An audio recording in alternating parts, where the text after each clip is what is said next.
ভাই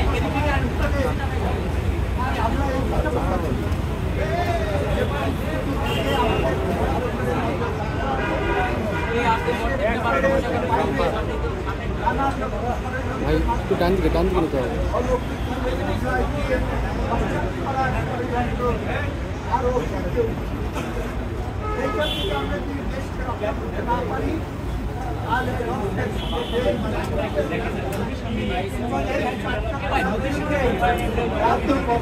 একটু ডান দিকে নেন না ভাই।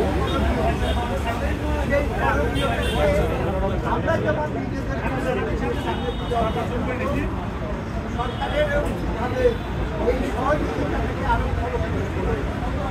যাতে রাজনৈতিক আমরা সামনে এই ক্ষেত্রে একটা প্রসঙ্গ এসেছিল যে রাজনীতিবিদরা এখন জনগণের কাছে জনগণের বিচারে রাজনীতিবিদদের সম্পর্কে বা রাজনীতি সম্পর্কে একটা বিরূপ মনোভাব এবং সেই পরিপ্রেক্ষিতে এটাও আমরা ভাবার জন্য করি যে আমরা রাজনৈতিক দলগুলো এরশাদের পতনের পর যেরকম নাকি আমরা আচরণ বিধি তৈরি করছিলাম, সমস্ত রাজনৈতিক দল তারা মিলে একটা আচরণ বিধি তৈরি করে জনগণের কাছে তারা দিতে পারে এবং সেই উদ্যোগটা এখানে আমরা বলেছি যে রাজনীতির ক্ষেত্রে এই কাজগুলো আমরা আজ করবো না এবং যাতে না করা হয় সেটা দেখবো এবং রাজনীতিটাকে একটা সুস্থ ধারায় ফিরিয়ে আনা। আরেকটা প্রসঙ্গে আমরা বলেছি যে রাজনৈতিক ঐক্য আর ইউনিফর্মিটি এবং ইউনিটি এই দুটো জিনিস আছে। বহুদলীয় রাজনীতি গণতান্ত্রিক ব্যবস্থা থাকে মতের তারতম্যে আমাদের ভীত হওয়া উচিত, মতের তারতম্য থাকবে সেটাকে এনকারেজ করা উচিত, কিন্তু কোনটা কার্যকরী হবে সেটা নির্ধারণ করার দায়িত্ব হবে জনগণ এবং জনগণকে সঠিকভাবে তার মতামত জানতে হয়।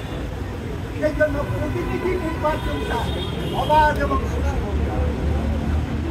আমাদের ভিতরে নির্বাচন এবং সংস্কার এই দুইটার ভিতরে আন্তঃসম্পর্ক নিয়েও কথা। আমরা এই অভিমত ব্যক্ত করেছি যে সংস্কার ভিত্তিকভাবে অর্থবহ করতে হলে জনগণের অংশগ্রহণ নিশ্চিত করতে হবে এবং জনগণের মতামত নিয়ে সেটা করতে হবে। আমি বা আমরা যতই তাত্ত্বিক কাগজপত্র লিখি না কেন জনগণের অংশগ্রহণ করা